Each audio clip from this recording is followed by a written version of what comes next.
Incoming border czar Tom Homan says there is no price tag on President-elect Trump's mass deportation plans, calling it an issue of national security. He tells our NewsNation Allie Bradley the plans will need help from Congress to get them going, but they'll save taxpayers billions of dollars in the long run. Allie is with me live from Del Rio, Texas this morning. Allie, you sat down with him yourself. What else did Homan say about the plans for mass deportations come January?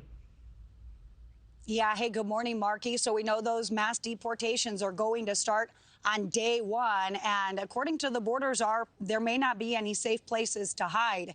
So when Tom Homan and I talked, he said he and his team are actually going through ways that they can work around laws that prevent them from entering churches and hospitals. These are places that are historically off limits to immigration officials, but they want to be able to go in and arrest undocumented immigrants. Now, Homan says they are finding exceptions for extreme cases, and they will not hesitate to go in after them.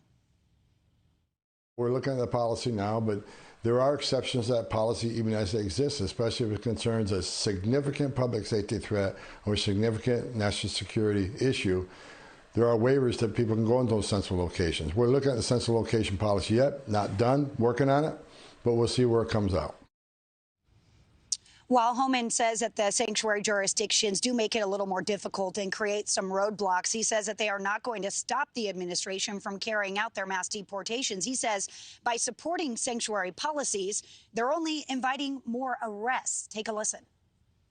If you force us into the neighborhood to find a bad guy, we're probably going to find others that are with him that aren't a criminal priority. But guess what? They're going to be arrested too. If they're in the country, United States, or they're in the United States illegally, we're not going to turn a blind eye and walk away. More agents have to go in the community, and more people are going to be arrested. That's not a threat. That's just a reality. If they don't want to protect their communities, then the Trump administration will.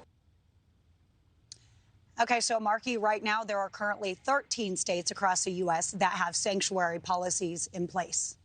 Will be interesting to see how this all shakes out. And Allie, there's already a clash with the president-elect's deportation approach and leaders of sanctuary cities across the country. What's Homan saying there on that front? Yeah, so we've already seen a lot of community leaders come out and say they're going to buck the incoming administration's plans for these mass deportations. But we've also heard the incoming administration say, well, we're going to use the power of the purse. We're going to go against their economies, and we're going to basically cut funding from these cities that don't play ball. So America First Legal actually put nearly 250 elected officials in sanctuary jurisdictions on notice.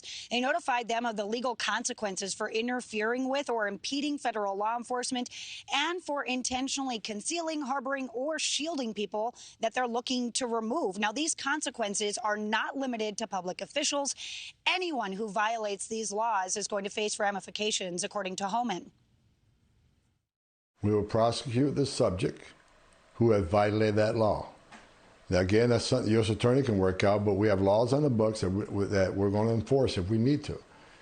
Again, they cannot assist. They can stand by and watch and not assist. That's on them. No violation of law. But if they knowingly impede, if they knowingly harbor and conceal, there are statutes on the books that U.S. Attorney will consider. Now, Markie, this all comes as San Diego County just recently voted to become the first sanctuary county in the U.S. Now, what's really interesting here, too, is that the sheriff there is saying that they're not going to cooperate with blocking ICE from coming in to their county, that they are going to cooperate with the Trump administration. Now, when I've talked to sheriffs down here along the southern border, they say they're not going to block the incoming president's plans. They're not going to stand in the way. But here's the reality, Markie. They don't have the resources to really be effective in helping either. That's their concern down here on the border. And we've been reporting on that for years, that they just don't have the resources. So how can they jump in and support this effort either? They're kind of reeling with that fact right now, Markie. Yeah, they've been stretched thin for far too long. Allie Bradley, thank you so much for that exclusive. Thanks for watching, everybody. Go to joinnn.com to find NewsNation on your television provider. Also, don't forget to click that red subscribe button below to get more of NewsNation's fact-driven, unbiased coverage.